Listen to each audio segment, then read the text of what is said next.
esta cápsula, quiero decirte que eres el padrino de este proyecto que tenemos en Movimiento Ciudadano, Distrito Federal, ahora Ciudad de México. Y bueno, pues el tema que nos trae contigo es derechos humanos y queremos pues que nos digas qué son los derechos humanos. Bueno, antes que nada, muchas gracias, siempre es un gusto estar con ustedes. Los derechos humanos, a veces hay mucho problema porque piensan que tienen un trasfondo estrictamente académico, que no llegan a la ciudadanía promedio, pero los derechos humanos en realidad son nuestras libertades fundamentales que tenemos por el simple hecho de ser personas. ¿Estos serán en algún momento?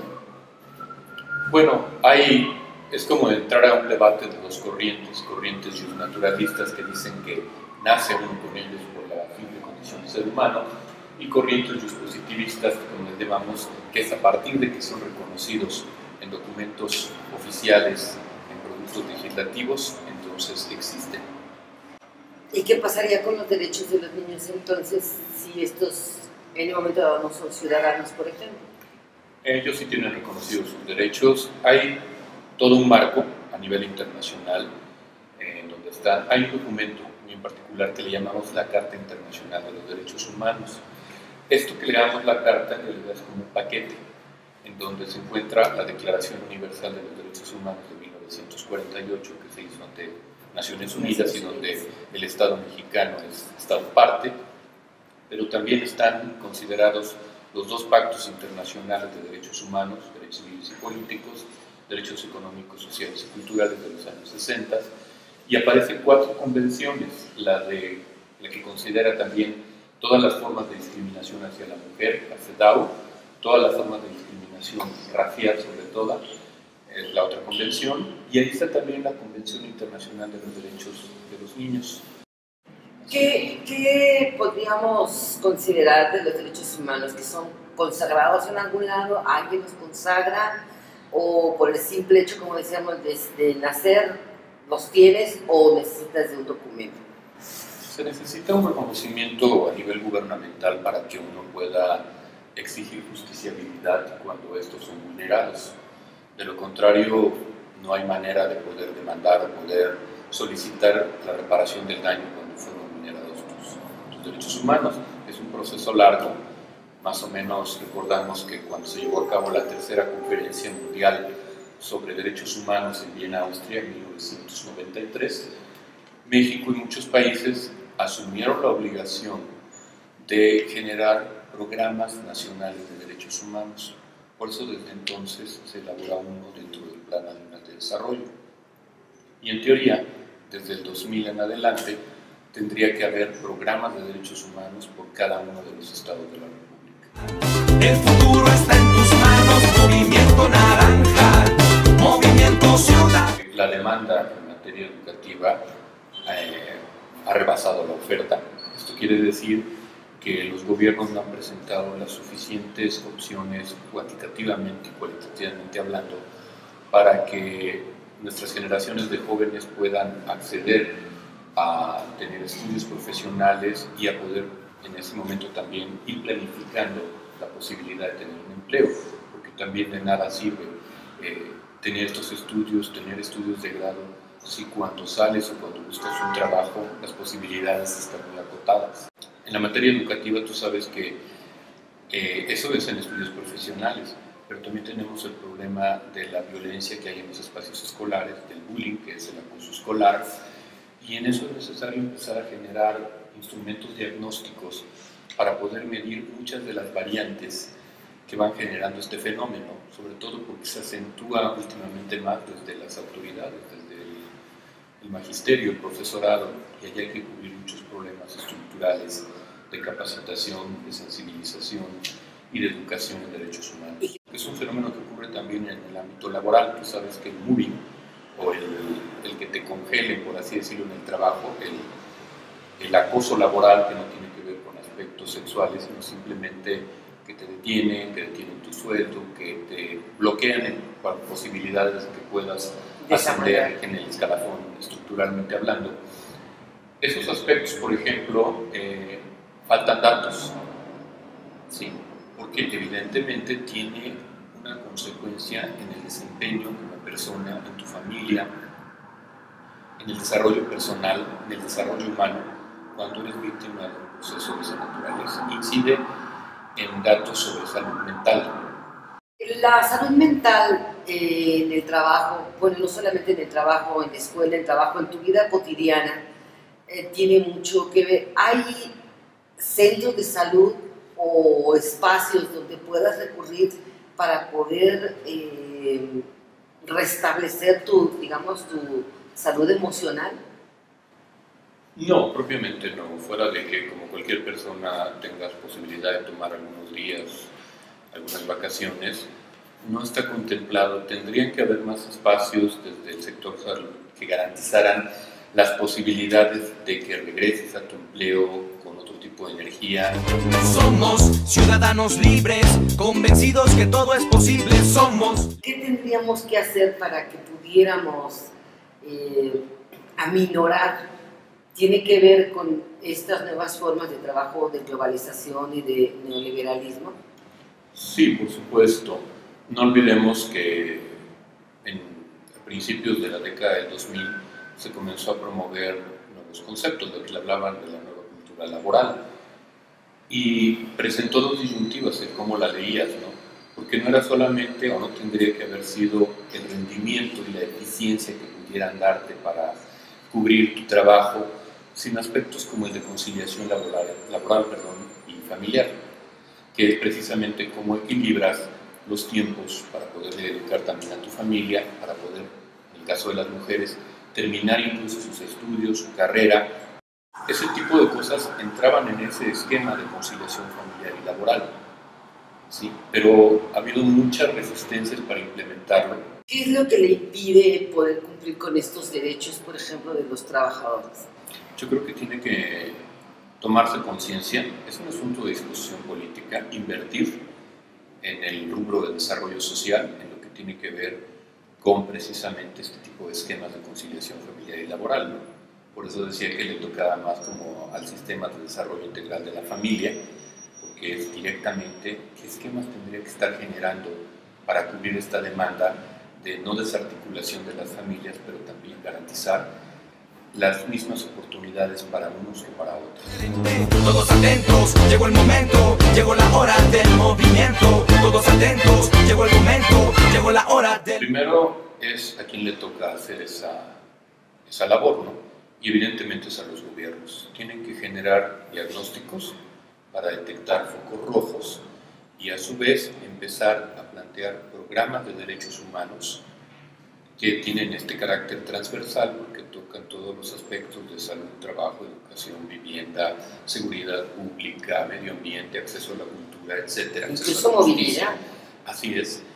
Y en la medida en que tienes eso, puedes empezar a desplegar la política pública necesaria y a presupuestar para que ésta opere. Y ahorita, por ejemplo, que tocas este punto que me parece muy relevante, el de la movilidad, este ha sido como que un gran debate. Sí. Por ejemplo, en la Ciudad de México, donde recién se expidió una ley que toca los aspectos de la población migrante, desplazados, interculturalidad, etc., es como colocarte unos lentes distintos para ver la problemática. Es más una ley de extranjería que no garantiza el derecho a la movilidad. El derecho a la movilidad es que no te impidan trasladarte de un espacio geográfico a otro, que no haya filtros, que no te lean como indocumentada o indocumentado y por lo tanto controlable. ¿Se llamaría discriminación o sectorismo? Yo creo que discriminación. Movimiento Naranja, Movimiento Ciudadano, Movimiento Naranja, el futuro está en tus manos. ¿Qué es lo que va a suceder ahora con la Constitución que se supone debería de ser de avanzada, ¿sí? Y además va a ser la del Distrito Federal? ¿Tú cómo ves que van a estar los derechos ahora que ya fueron ganados y que no son así en muchos estados del país? Obedece a un proceso histórico esta cuestión, es decir, para llegar a necesitamos una constitución política de la Ciudad de México con enfoque de derechos humanos, que es como se pretende. Se había propugnado mucho desde la Asamblea Legislativa para que hubiera una ley de derechos humanos. y fue bloqueada porque se dijo que inculcaba una prohibición del 122 constitucional que decía que no podía cada entidad tener leyes de derechos humanos.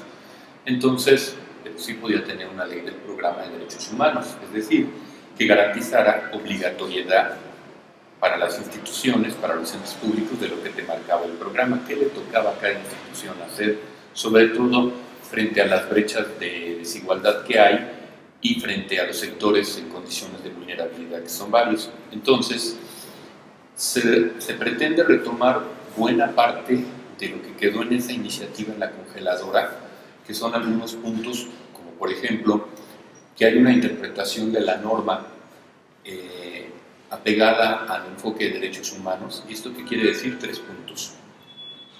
Que puedes invocar tratados internacionales, que tiene que incluirse una enumeración de derechos que no están reconocidos oficialmente y que tienes que garantizar el principio pro persona, es decir, todo en beneficio de la persona y nada que lesione su dignidad y sus derechos básicos. Otro aspecto es que tiene que haber un catálogo de derechos mínimos para todos los habitantes de la Ciudad de México. Un tercero es que se tienen que establecer lineamientos para el diseño, ejecución y evaluación de la política pública con enfoque de derechos humanos. Un cuarto punto es que tienen que haber bases, guías para generar esquemas en los presupuestos públicos. Y un último punto es los juicios de protección. Entonces, todo eso tendría que estar recuperado y, sobre todo, que no haya un apartado como está ahora, ¿no?, de una parte dogmática y una parte orgánica, sino que el enfoque pase de manera transversal en toda la Constitución. Y es un mega reto. Y el segundo punto que te decía yo, como tendría que leerse, es cuál va a ser también un poco el impacto de esta Constitución cuando comience a operar.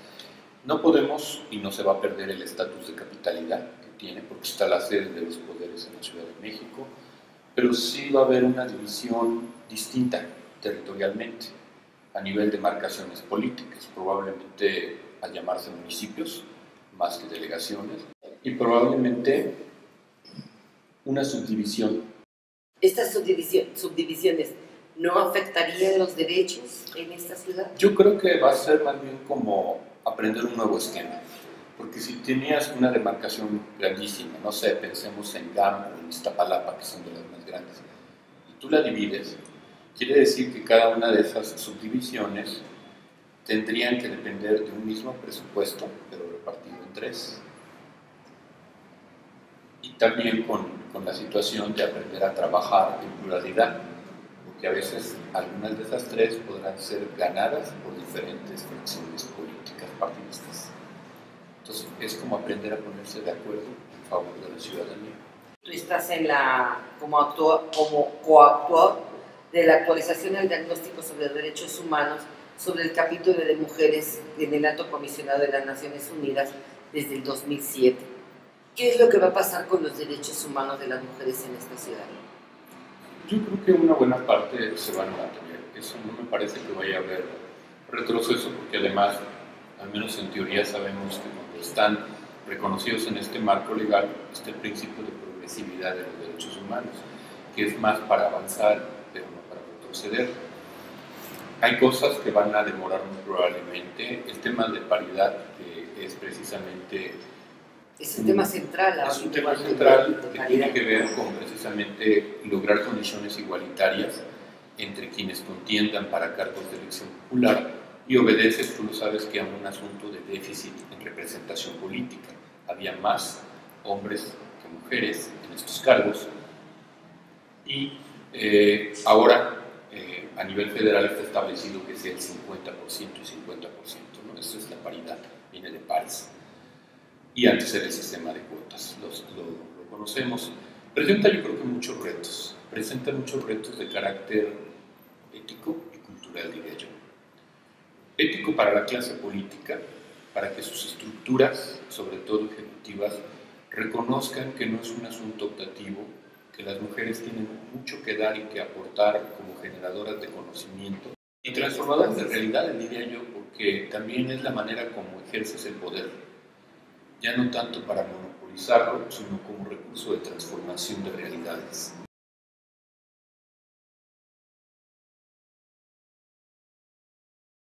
He trabajado desde diversos grupos, desde la ciudadanía, en el tema de cómo involucrar a los hombres en las cuestiones de igualdad. Y todo lo que gasta cada Estado en materia de acceso a la justicia, de servicios de salud, de resolver juicios de materia familiar es altísimo, cuando tendrían que empezar por educar a nuestros niños y niñas en cuestiones para resolver problemas a través de diálogo, de llegar a acuerdos, de negociación. Eso es educar en la igualdad. No voy a mentir de que va a desaparecer el problema de la violencia de género, pero sí van a bajar los porcentajes de posibles agentes productores de violencia, y eso es invertir en un trabajo preventivo. Pues porque yo quisiera, Jorge Yáñez López, quisiera agradecerte muchísimo el habernos acompañado en esta primera entrevista. Gracias. Ojalá con esta patadita que nos estás dando nos vaya muy bien en este nuevo ejercicio de información a la ciudadanía. Y no sé si quisieras agregar algo más para cerrar este programa.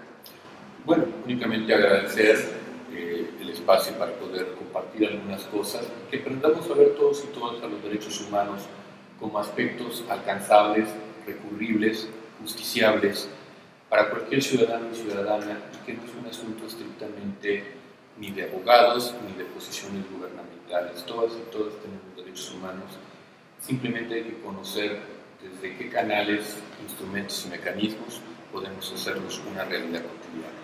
Muchas gracias. Movimiento Ciudadano.